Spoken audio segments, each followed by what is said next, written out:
Hello everyone, welcome to Shelf Space. I'm your host, Rodimus13, and today we are unboxing the HG Build Divers GBN guard frame.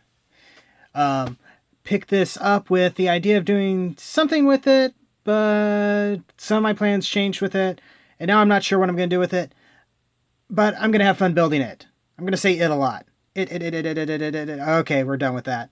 Let's open it up and take a look. All right, and this is actually my very first time opening this box. So, all the surprises.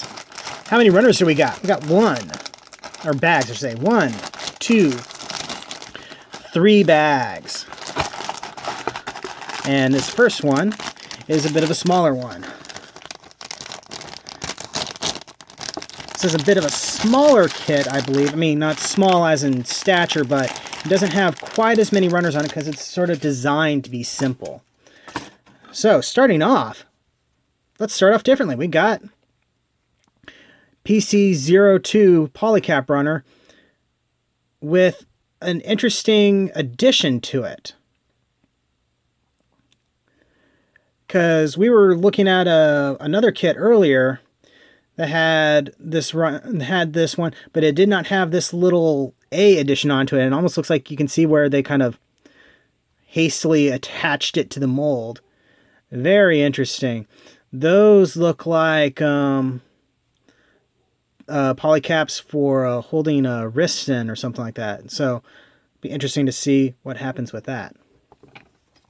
Next up, we got the B2 runner, which this has pistols and some detail bits.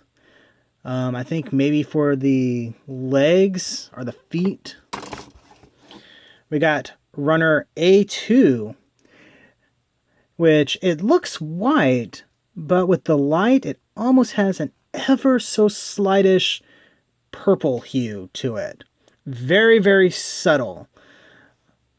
But I dig it. It kind of in some ways, it kind of makes the white look whiter, if that makes any sense. Color theory is weird. I'll just tell you that. Anyway, we got legs, arm, shoulder, fairly standard. Next bag.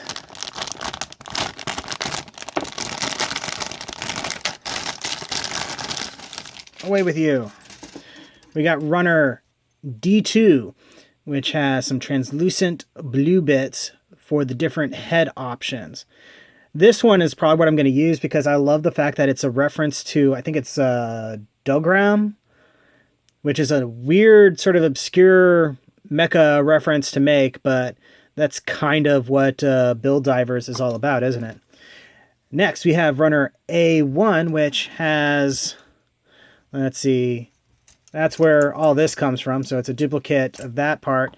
And then we have the chest and torso bits. And I think this is part of at least one of the head options. Actually, yeah, this is the Dogram style head. And this is the more smooth style head, which I'm sure is probably a reference to some other mecha anime that I just flat don't know. Next up, we have runner B1, which has... come on.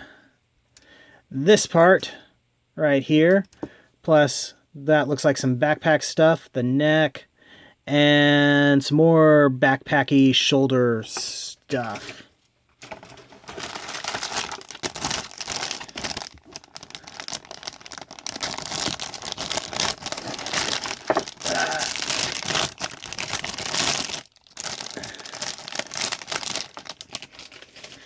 Okay, we got,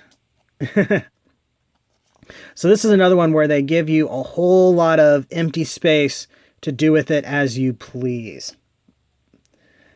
Which is kind of interesting considering the translucent parts are already translucent and blue, so I'm not sure what good these might do, but you know what, I'll probably use it to see what happens.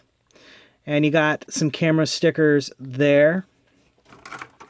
You got runner D, which is an exact copy of this one, just in a smoky gray color. Almost a smoky brown, to be honest. What do you guys think? Gray or brown? Anyway, so you have options for this thing. And then you got the Sea Runner, which it should be noted this is the HGBF1 runner, which I think we saw this in like the Gym. And I think maybe it's a variation of like the interframe stuff from the, what is it called? The Leopard da Vinci or something like that. It's basically the joints and framing for generic mobile suit, which I think is kind of clever of Bandai to have just something like this so they can just output something and then change up the armor for it. I mean, some people might call that lazy. I think it's really clever. So, yeah. We got assembly instruction thing, which we don't really need, and the instructions. So, nice illustration of the GBN guard frame. There's another one. There's the Game Master, which I laughed out loud when I first saw him in the show because I knew exactly what his model was from. He's one of the, I think they called him the Gun Divers from Superior Defender Gundam Force or whatever the heck it was called. And I was like, that is a weirdly deep cut to make for this. I think in that same episode, they also had a guy show up in a black version of the Rig Shoku, which was an obscure suit from Gundam Victory of all things. There was only like the one kit of that thing, and they had that and then this guy, and I was kind of happy to see it. Anyway, moving on. There's the color part of the instructions.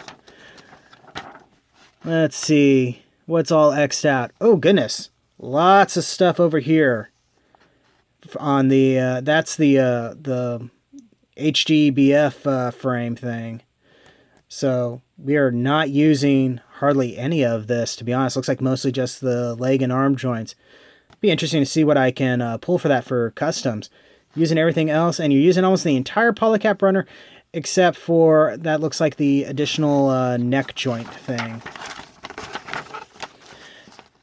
And construction looks to be fairly standard. You got some stuff here to allow for some fun butterfly jointing, that I think, if I'm looking at it correctly. And then pretty standard arms and legs. You can change up the head depending on what you want to do. And yeah. So, don't know what I'm going to do with this, but I know I want to do something. I'm going to customize it somehow. Just have to give it some thought. But I cannot wait to build this thing. It looks like it's going to be fun. Probably also looks like it's going to be a pretty quick kit to put together too. So yeah, that has been me knocking into my lights. And this has been an unboxing. Don't forget to like, comment, subscribe, all that fun YouTube stuff. Don't forget to check the description below for links to my storefront for official shelf space t-shirts and other things. So yeah, thank you for watching, and I'll see you the next time you invade my shelf space.